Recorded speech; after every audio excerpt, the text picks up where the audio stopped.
नमस्कार, स्वागत है आपका न्याय पथ में। इरेगुलर प्रोसीडिंग की बात करते हैं। 210 BNSS या 190 CRPC।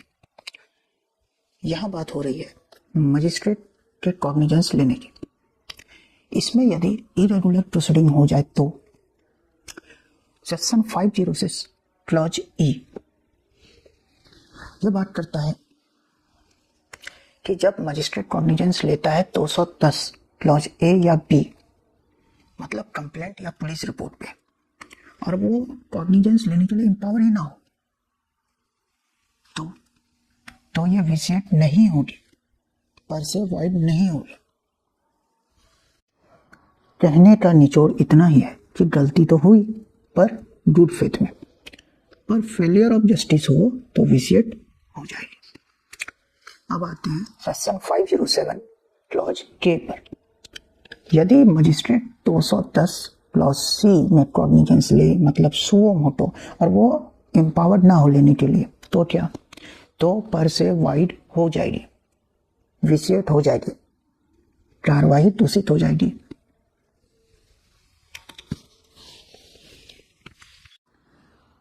आइए एक ब्रीफ आउटलाइन लिया जाए इन्वेस्टिगेशन, इंक्वायरी और ट्रायल के बारे में। इन्वेस्टिगेशन ये 2 क्लॉज L में डिफाइंड है, ये 2 क्लॉज L BNSS में डिफाइंड है और 2 क्लॉज H ऑफ CRPC में डिफाइंड किया गया था। इसके जीवन का एकमात्र लक्ष्य है कलेक्शन ऑफ एविडेंस, और यह कौन करता है? या तो पुलिस ऑफिसर या any person authorise by magistrate, स्वयं मजिस्ट्रेट नहीं करता। चैप्टर 13 ऑफ BNSS यानी 173 से 196, या फिर CRPC में था वो 154 से लेके 176 तक, यानी हम लोग बात कर रहे हैं information to the police and their power to investigation. सबसे पहले ऑफेंस होता है, फिर उसकी FIR की जाती है, फिर SHO यानी स्टेशन हाउस मास्टर वो अपॉइंट करता है IO यानी इन्वेस्टिगेटिंग ऑफिसर।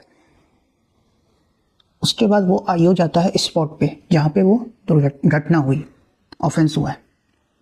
मान लो मर्डर हुआ, तो वो बॉडी को प्रोक्योर करता है ना। उसके बाद इंक्वेस्ट होता है। इंक्वेस्ट क्या हुआ, ये पता करना कि मर्डर कैसे हुआ। फिर फॉरेंसिक होती है, फिर पोस्टमार्टम होता है, फिर स्टेटमेंट लिया जाता है। वहाँ पे आसपास कोई खड़ा था या किसी ने देखा तो उनका स्टेटमेंट लिया जाता है। फिर फोटोग्राफ लिया जाता है, फिर सर्च एंड सीजर होता है, कोई वेपन मिल जाए वहाँ पे। फिर पुलिस रिपोर्ट बनती है। अब यहाँ 2 चीजें हो सकती है, या तो ऑफेंस हुआ हो तो चार्जशीट बनती है और कॉग्निजेंस लिया जाता है और इंक्वायरी स्टेज शुरू हो जाता है, जो अपना मजिस्ट्रेट का डोमेन है। या फिर दूसरा क्या कंडीशन हो सकता है, दूसरा ये हो सकता है कि क्लोजर रिपोर्ट बने, यानी IO को लगे कोई ऑफेंस नहीं हुआ है तो क्लोजर रिपोर्ट बनता है। फाइनल रिपोर्ट भी इसे कहते हैं जब ऑफेंस ना हुआ हो।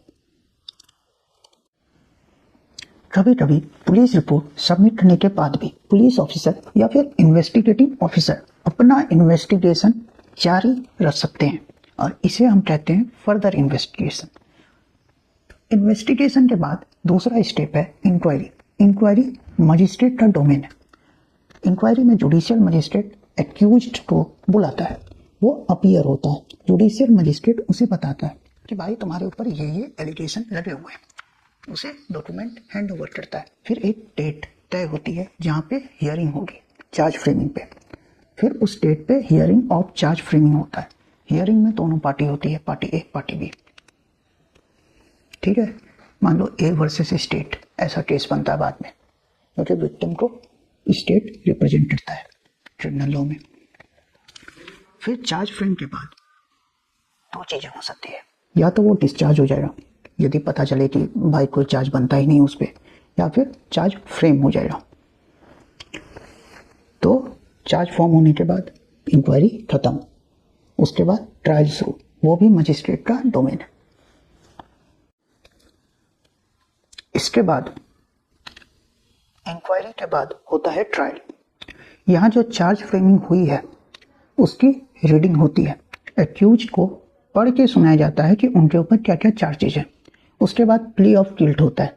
यहाँ 2 चीजें हो सकती है, जो एक्यूज्ड है या तो वो मान ले कि हाँ ये मैंने किया है, तो उसे कन्विक्ट कर दिया जाएगा। और यदि उसने ना बोला कि मैं निर्दोष हूँ, कोई चोर खुद को चोर नहीं बोलता, तो ट्रायल कंटिन्यू हो जाएगी। अब वहाँ पे डेट दी जाएगी प्रोसिक्यूशन को अपने एविडेंस को पेश करने के लिए। फिर स्टेटमेंट दिया जाएगा 313 सीआरपीसी या 351 बीएनएसएस के अनुसार। यहाँ पर्सनल एग्जामिनेशन होता है एक्यूज्ड का, और कोई ओथ नहीं दिया जाता, शपथ नहीं दिलवाई जाती। उसके बाद डिफेंस का एविडेंस शुरू हो जाता है। तो इन सब चीज़ों के आधार पर एक्यूज्ड को या तो कन्विक्ट यानी दोषी मान लिया जाता है, या फिर एक्विटल होता है यानी कि उसे छोड़ दिया जाता है। तो ये था हमारा पूरा ओवरव्यू, इन्वेस्टिगेशन जो पुलिस का डोमेन है, इंक्वायरी और ट्रायल का, और ये दोनों कोर्ट का डोमेन है। तो आज के लिए इतना ही, फिर मिलते हैं नेक्स्ट संडे को। Thank you.